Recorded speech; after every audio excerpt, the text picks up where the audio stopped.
Binigyan diin ng Office of the Solicitor General sa Korte Suprema na hindi otomatikong magagastos ang pondo sa ilalim ng unprogrammed appropriations dahil mayroon itong legal at fiscal safeguards. Matatandaan ang investigasyon ng SC ay tungkol sa kaso ng umano'y anomalya sa pondo ng General Appropriations Act.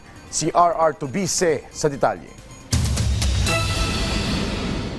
Pinangatawanan ng Office of the Solicitor General sa Korte Suprema na hindi blank check ang unprogrammed appropriations ng pamahalaan.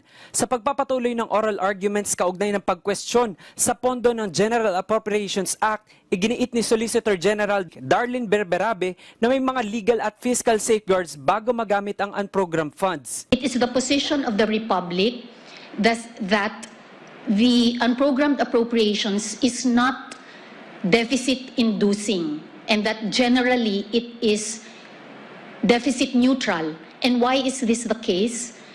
This is the case because the unprogrammed appropriations will just be implemented if there is a certification as to the excess of any non-tax revenue or any new revenue. Ayon sa OSG, hindi automatic na magagastos ang pondo sa ilalim ng unprogrammed appropriations dahil kailangan muna ng certification mula sa Bureau of Treasury, pagkakaroon ng excess revenues at pagdaan sa mas mahigpit na proseso gaya ng pag-i-issue ng Special Allotment Release Order o SARO. Pero sa interpellation, ilang maestrado ang humirit ng mas malinaw na paliwanag kung ano ang batayan ng paglipat ng ilang proyekto mula programmed papuntang unprogrammed appropriations. Pero punto ni Justice Amy Lazaro Javier, it is your position that the invocation of wisdom standing alone is not a magic wand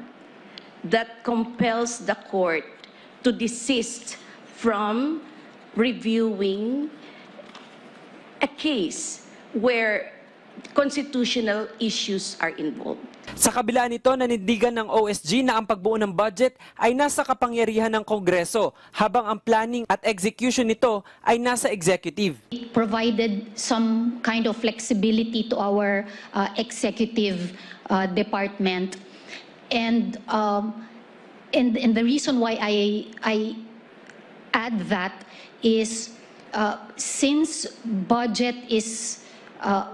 the power of the purse has been lodged in the Congress, and the planning and the execution are lodged in the executive,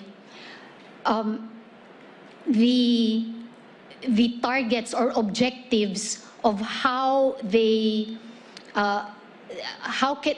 can perform with limited fiscal space would be given a lot of deference as well because of their many years of doing their job of the planning, legislation, and the execution of the budget. Nilinaw rin ng DBM sa korte na ang UA ay hindi basta standby fund lamang. We clarify humbly that it would be the authority, the authorization of the legislature, and the appropriation that is on standby, and the funds are merely earmarked. Sa June 9 at June 16 ang susunod na oral arguments ng Consolidated GAA cases. RR Tubise para sa Pambansang TV sa Bagong Pilipinas.